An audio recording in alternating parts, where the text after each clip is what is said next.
Hello friends, कैसे हैं आप। दोस्तों, एक बार एक बेहद खूबसूरत महिला समुद्र के किनारे रेत पर टहल रही थी। समुद्र की लहरों के साथ कोई एक बहुत चमकदार पत्थर किनारे पर आ गया। महिला ने वह नायाब सा दिखने वाला पत्थर उठा लिया। वह पत्थर नहीं बल्कि असली हीरा था। महिला ने चुपचाप उसे अपने पर्स में रख लिया, लेकिन उसके हाव भाव पर बहुत फर्क नहीं पड़ा। पास में खड़ा एक बूढ़ा व्यक्ति बड़े ही हैरानी से यह सब देख रहा था।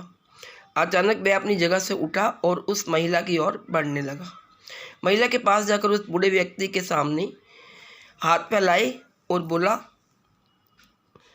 महिला के पास जाकर उस बूढ़े व्यक्ति ने उसके सामने हाथ फैलाई और बोला, मैंने पिछले 4 दिनों से कुछ भी नहीं खाया है, क्या तुम मेरी मदद कर सकती हो। उस महिला ने तुरंत अपना पर्स खोला और कुछ खाने की चीज़ ढूंढने लगी। उसने देखा बूढ़े की नज़र उस पत्थर पर है जिसे कुछ समय पहले उसने समुद्र तट पर रेत में पड़ा हुआ पाया था। महिला को पूरी कहानी समझ में आ गई। उसने झट से वह पत्थर निकाला और उस बूढ़े को दे दिया। बूढ़ा सोचने लगा कि कोई ऐसी कीमती चीज़ भला इतनी आसानी से कोई कैसे दे सकता है। बूढ़े ने गौर से उस पत्थर को देखा तो वह सचमुच असली हीरा था। बूढ़ा सोच में पड़ गया। इतने में औरत पलटकर वापस अपने रास्ते पर आगे बढ़ चुकी थी। बूढ़े ने उस औरत से पूछा, क्या तुम जानती हो कि यह एक बेशकीमती हीरा है। महिला ने जवाब देते हुए कहा, जी हाँ, और मुझे यकीन है कि यह हीरा ही है। लेकिन मेरी खुशी इस हीरे में नहीं है, बल्कि मेरे भीतर है।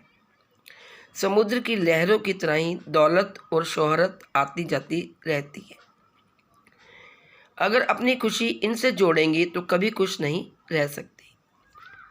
बूढ़े ने वह हीरा उस महिला को वापस कर दिया और उससे कहा, यह बेशकीमती हीरा तुम रखो और मुझे इससे कई ज़्यादा गुना कीमती वह समर्पण का भाव दे दो जो तुम में है।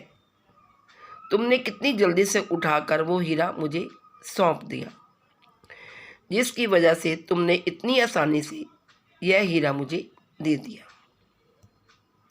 तो दोस्तों, कहने का भाव है कि सोना चांदी हीरे मोती दौलत, ऐसी दौलत में कुछ नहीं पड़ा। असली दौलत तो खुशी होती है, समर्पण का भाव होता है। जब आपसे कोई हाथ फैला के मांग रहा है ज़रूरतमंद और आपने उसको दे दिया, तो इससे बड़ी खुशी आपके लिए भी नहीं है और उस मांगने वाले के भी लिए भी नहीं है। आपके अंदर एक समर्पण का भाव है जो कि किसी किसी में होता है। आप चाहती तो वह हीरा अपने पास रख सकती थी, लेकिन उस स्त्री ने वह हीरा उस भिखारी को दे दिया, क्योंकि उसमें मन में कोई लालच नहीं था और उसमें दान पुण्य की भावना भी बहुत थी। इसलिए उसने अपना ये एक गुण, समर्पण का भाव, समर्पण का गुण उसको, बूढ़े को दे दिया। तो दोस्तों, ये थी एक छोटी सी कहानी। आशा है आपको अच्छी लगी होगी। यदि पसंद आए तो please like, share and subscribe. Thank you.